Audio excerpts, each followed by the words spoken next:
Unlike Kobe or Michael Jordan, LeBron James is not known for trash-talking opponents on the court. Sure, he'll respond to provocations every once in a while, but for the most part, he'll let his game do the talking. But because his game has reached legendary status, King James has still provided plenty of embarrassing moments for multiple people in and around the NBA. Here are the 8 times LeBron James humiliated his opponents.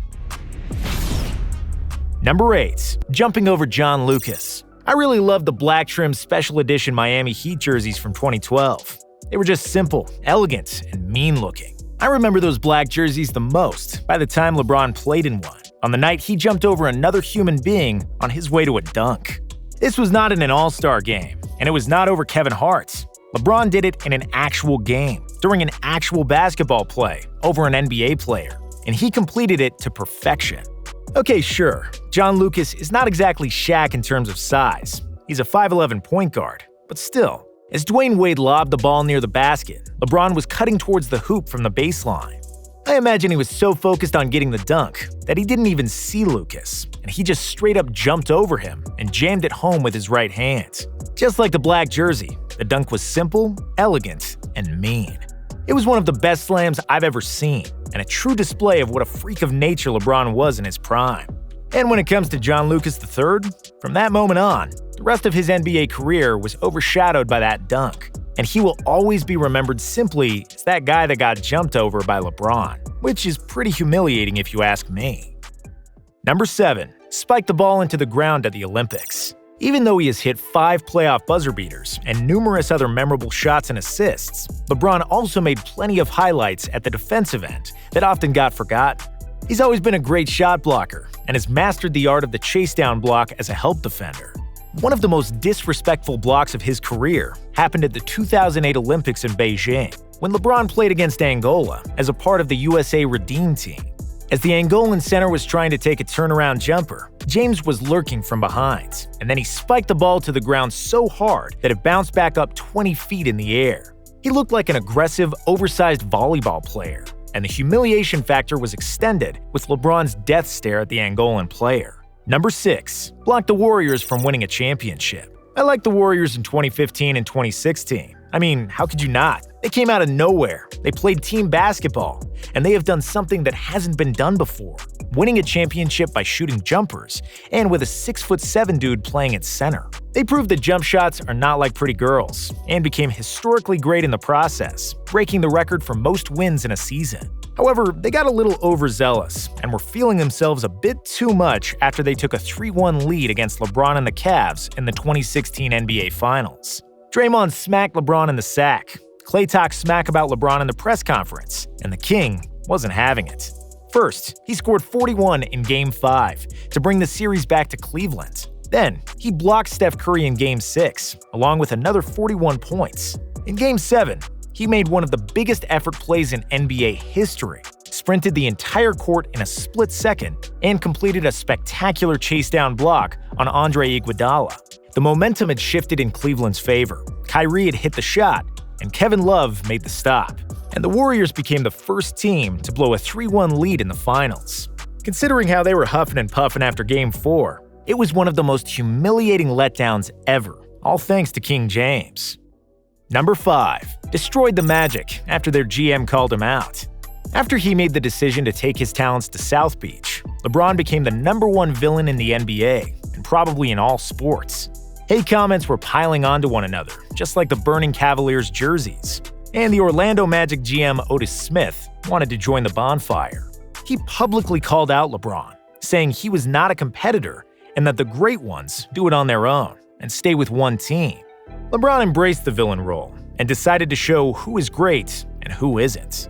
Without smiling, he torched the Magic with 51 points on 68% shooting, along with 11 rebounds and 8 assists. He hit his first 11 shots of the game and made the Magic GM eat his words. Number 4. The LeBronto era. Other than Jordan against the Knicks, there hasn't been a player who has tormented an NBA franchise more than what LeBron had repeatedly done to Toronto. Before the 2016 playoffs, the Raptors had won just one playoff series in their 20-year franchise history. But in 2016, for the first time ever, they had 2 All-Stars on their roster, in DeMar DeRozan and Kyle Lowry. and they reached the conference finals with championship aspirations. Their two All-Stars played great, and the series was tied going into Game 5. But LeBron was just too good and closed out the series in 6 with 26, 8, and 7 on phenomenal 63% shooting. Next year, it was much of the same for Toronto. A great regular season team full of dogs turned into a bunch of puppies when LeBron stepped into the arena. The Cavs swept the series in 4, and LeBron dominated the Raptors with 36, 8, and 5. But the Raptors were a resilient bunch and came back with a vengeance next season. They won a franchise record 59 games and earned the #1 seed in the East, resulting in another date with LeBron in the playoffs. With Game 1 on the line in the final seconds, the Raptors missed a gazillion open shots and then lost the game in overtime. They lost Game 2 as well, but it seemed like they could come back in Game 3. On the last possession, LeBron took a stroll on the left side of the court and then hit a spectacular running floater at the buzzer to win the game. After that hard punch in the gut, Game 4 was just a formality, as the Raptors were emotionally drained, beaten, swept, and humiliated by LeBron James, once again. After that third consecutive playoff loss, LeBronto became an unofficial name for the only Canadian team in the NBA. Number 3. Blew out the Cavaliers in his return. When LeBron first showed up at Quicken Loans Arena in Cleveland as a member of the Miami Heat, the emotions were running high and the crowd was in a frenzy. Boos, hate signs, and insults were heard and seen throughout the arena, and it was one of the most intense and uncomfortable atmospheres for any Heat player, not just LeBron. Even if you just watched the game on TV, you could feel the negative energy of the entire arena aimed at LeBron. But once the game started, the King slowly but surely got the crowd quiet. He made 15 out of 25 shots, en route to 38 points in a blowout victory. It was like you've seen your ex dating a new partner, and they both looked way better than you.